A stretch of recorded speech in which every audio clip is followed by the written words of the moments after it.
Principais vias do país. São várias as ocasiões em que ouvimos falar da necessidade de transplante de medula óssea para o tratamento de doença, por exemplo, do foro oncológico. É deste tema que vamos falar no espaço Harvard Medical School de Portugal com o hematologista João Lacerda, que está já na edição da manhã. Sr. Professor, muito bom dia, muito obrigado pela sua presença. Como está? Bem-vindo uma vez mais. Quando pensamos neste procedimento e se calhar pela gravidade das doenças envolvidas, para utilizar aqui um pouco a linguagem popular, pensamos num bicho de 7 cabeças. É de facto assim? Não, um transplante de medula óssea é relativamente simples. Primeiro convém esclarecer a população que é um procedimento médico, no sentido em que o enxerto é colhido e depois, quando é... E que à vista parece ser uma transfusão. É uma transfusão enriquecida em células da medula óssea. São células progenitoras que depois vão originar as novas células do sangue no doente.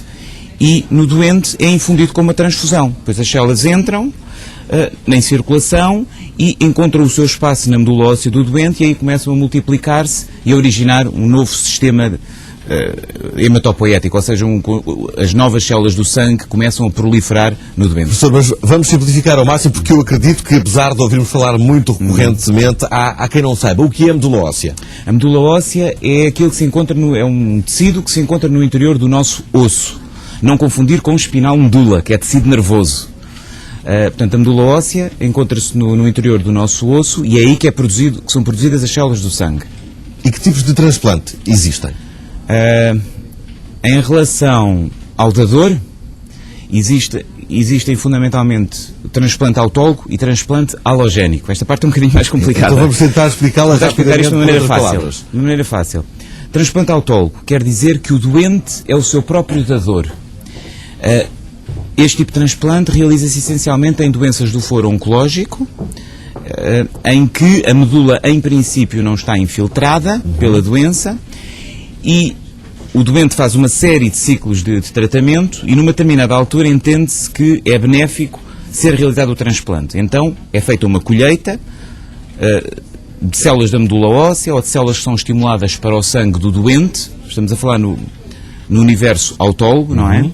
E que são congeladas. Depois, então, o doente é submetido ao tratamento e, após esse tratamento, que é um tratamento muito forte e que destrói a sua medula óssea, daí a necessidade de ter células próprias congeladas, recebe depois as suas próprias células.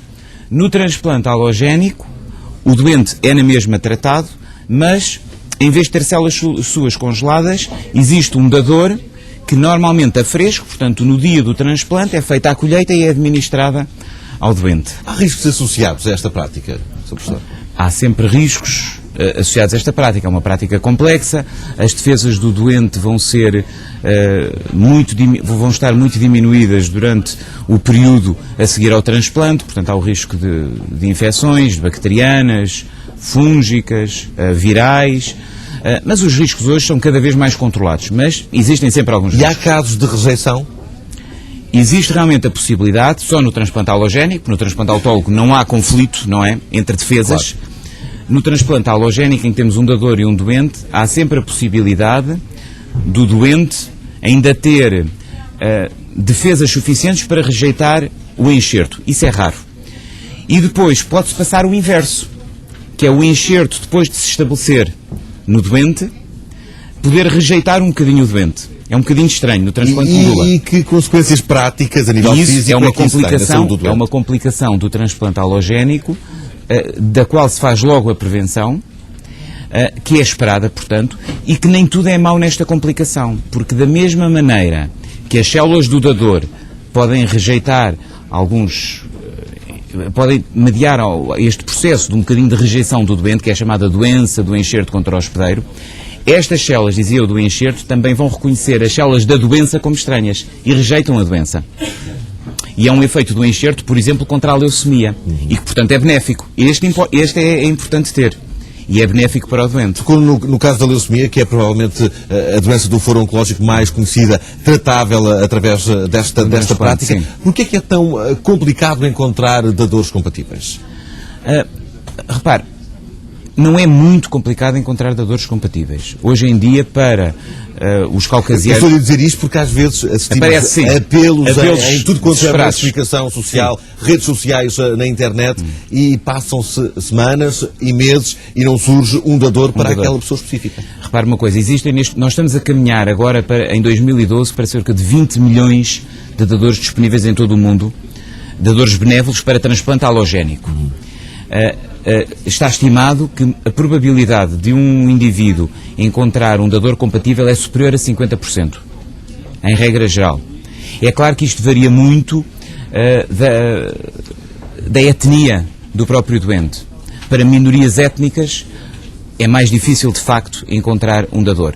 Portanto, para o europeu ou para a raça caucasiana, europeia, da América do Norte, a probabilidade de se encontrar um dador compatível, neste momento, pode ser entre os 50% e 65%. Para minorias étnicas, é seguramente inferior. Mas não é assim tão difícil. E quantos mais todos nós formos dadores, mais fácil será chegar e ajudar a todas essas pessoas. A diversidade é sempre importante, e esse é um apelo que nós podemos deixar aqui, para realmente quem sentir esse apelo, se inscrever como dador em Portugal. O nosso registro é já um registro muito importante em termos, para o número dos nossos habitantes, da nossa população, temos realmente um número de dadores já muitíssimo relevante, mas a diversidade é sempre benéfica e aumenta a probabilidade de encontrarmos mais dadores para os nossos doentes. Sr. Professor, muito bom dia, muito obrigado pela presença na edição da manhã. Um gosto de recebê-lo uma vez mais aqui. 9h35, vamos à atualidade internacional. Carlos